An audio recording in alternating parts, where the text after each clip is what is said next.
Yeah, he's back there.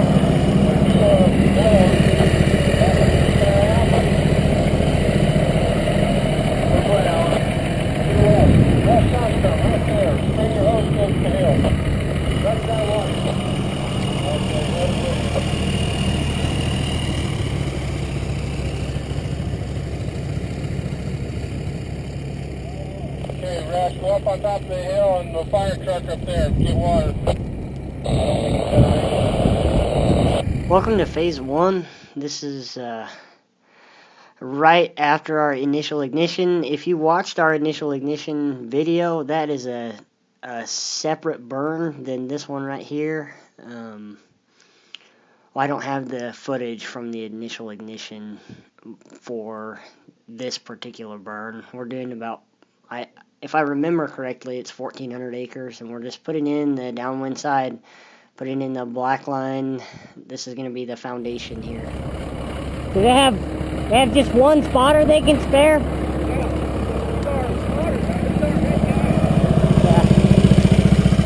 Hey, Larry, Tony, copy. Okay. I like to get pretty far out ahead of that main ignition crew, so we're spread out really well.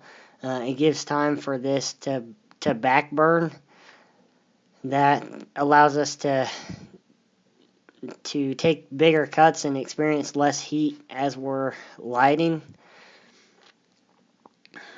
We're all staggered out in the beginning as we're going here. If you watched our initial ignition, I'll say that I like to think of it as 2, 5, 10 and 20, 40 with the distance of each cut. So we can take more each time, and it depends on each situation. I have a decent amount of fuel load. I'm being overly cautious here, it looks like, but we're getting quite a bit of line in pretty fast. And the way that we know we're getting it in fast is that we're way ahead of our crew.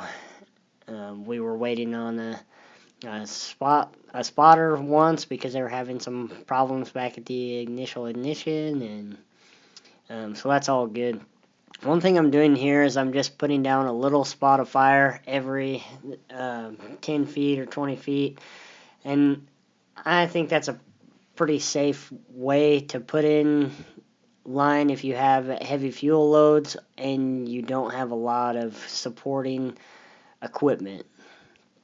Over in this spot, I do think that was a little bit overly cautious, but it's going to work well. And some guys say it doesn't put it in as fast, but I think it ties together by itself fairly quickly.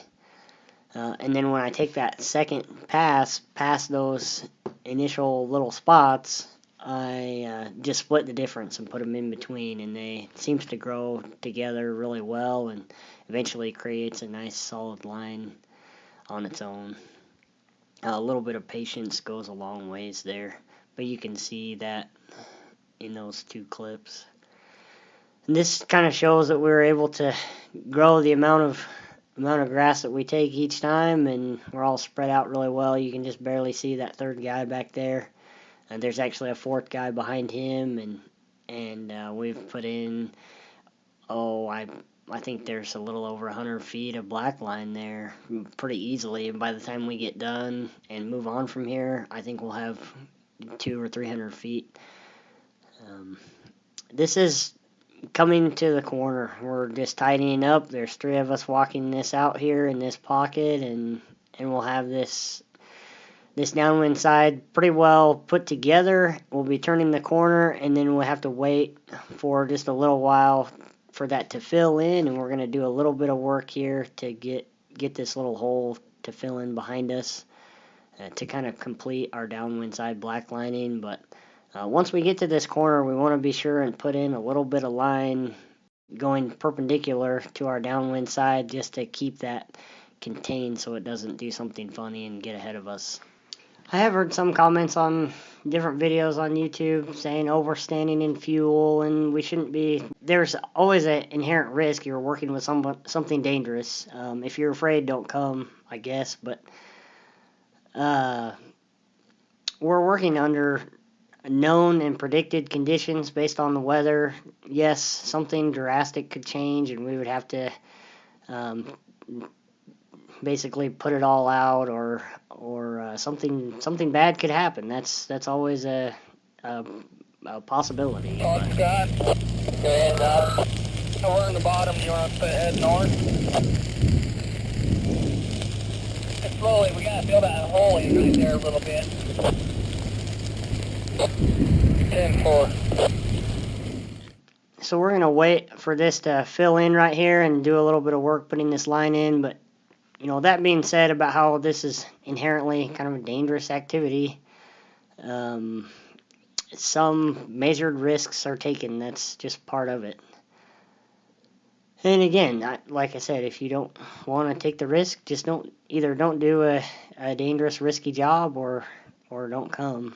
But everything's going really well. I don't mean to sound too negative there.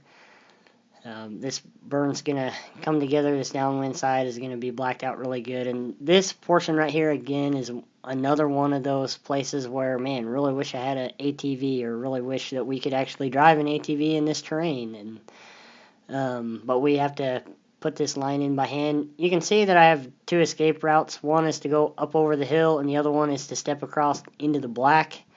I'm okay with the fire behavior in front of me, and the fire behavior behind me is fairly mild. The winds aren't too bad, so I'm going to go ahead and walk down through here. This is an ideal spot for a four-wheeler, but it won't be too hard.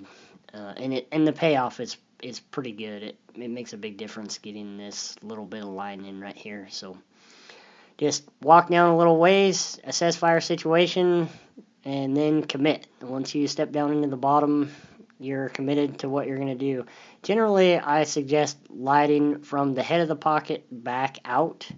I did not do that in this situation. That probably wasn't very smart, but it worked out. So, but yeah, generally we like to light from the head of a pocket out to the end of it.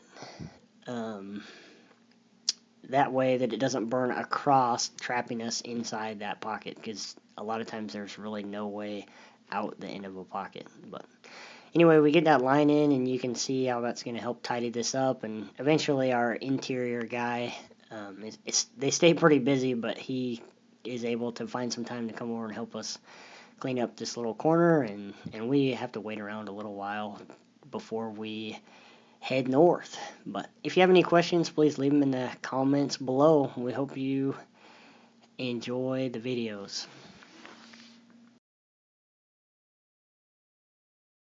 Scott, this is Rod. Larry coming your way. He said he's trying to run in that, so he should be able to get off and on this end too. Got Leslie running up to the top to make sure that it'll work.